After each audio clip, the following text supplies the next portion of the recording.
മലയാളികളുടെ ഇഷ്ട നായികയാണ് ലക്ഷ്മി ഗോപാലസ്വാമി. സിനിമയിൽ മാത്രമല്ല നൃത്തത്തിലും മികവ് തെളിയിച്ചിട്ടുള്ള വ്യക്തി കൂടിയാണ്. ഒട്ടേറെ നൃത്ത പരിപാടികളും സിനിമകളിലും അഭിനയിച്ചിട്ടുണ്ട്. എന്നാൽ ഇതുവരെയും താരം വിവാഹം കഴിച്ചിരുന്നില്ല. അത് എന്തുകൊണ്ടാണെന്ന് ആളുകൾ പലപ്പോഴും ചോദിച്ചതാണ്. ഇപ്പോൾ ഇത് അതിൻ്റെ ഉത്തരം വെളിപ്പെടുത്തിയിരിക്കുകയാണ് ലക്ഷ്മി ഗോപാലസ്വാമി. ഇവർ പറയുന്നത് ഇങ്ങനെയാണ്: സത്യം പറഞ്ഞാൽ എനിക്ക് കല്യാണം എന്ന ആഗ്രഹം ഒരിക്കലും ഉണ്ടായിരുന്നില്ല.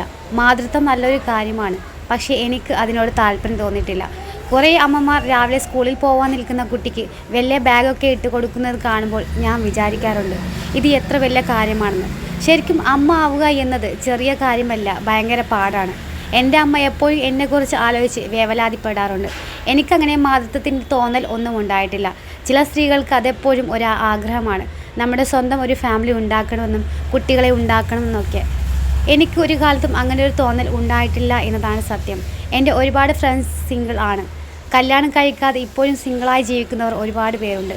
കുട്ടികളെയൊക്കെ എനിക്ക് വളരെയധികം ഇഷ്ടമാണ്. എന്നാൽ അത് പ്രത്യേക ഒരു ഉത്തരവാദിത്തമാണ്. എനിക്കെന്തോ അതിനോടൊരു പേടിയാണ്. ചിലപ്പോഴേക്ക് ഒറ്റയ്ക്കായിപ്പോയി എന്ന് തോന്നാറുണ്ട്. പക്ഷേ ഞാൻ വിശ്വസിക്കുന്നത് എല്ലാത്തിനുമുള്ള ഒരു പരിഹാരം നമ്മളിൽ തന്നെ ഉണ്ടെന്നാണ്. പങ്കാളിയൊക്കെ ഉണ്ടെങ്കിൽ കുറേ കൂടി കാര്യങ്ങൾ ചെയ്യാമെന്ന് തോന്നിയിട്ടുണ്ട്. പക്ഷേ അത് എപ്പോഴും നമുക്ക് പറ്റിയ ആളാണ്. ഇപ്പോഴത്തെ കാലത്ത് സ്ത്രീകൾക്ക് ട്രാവൽ ഗ്രൂപ്പുകളുണ്ട്. നമുക്ക് ആളുകളുമായി ബന്ധപ്പെടാനും മറ്റ് സോഷ്യൽ മീഡിയ പോലെ ഒട്ടേറെ അവസരങ്ങളുമുണ്ട്. ഒരു ടൈപ്പ് ബന്ധം തന്നെ ഇതിനൊക്കെ വേണമെന്ന് പറയുന്നതിൽ അർത്ഥമില്ല എന്നാണ് ലക്ഷ്മി ഗോപാലസ്വാമി പറഞ്ഞത്.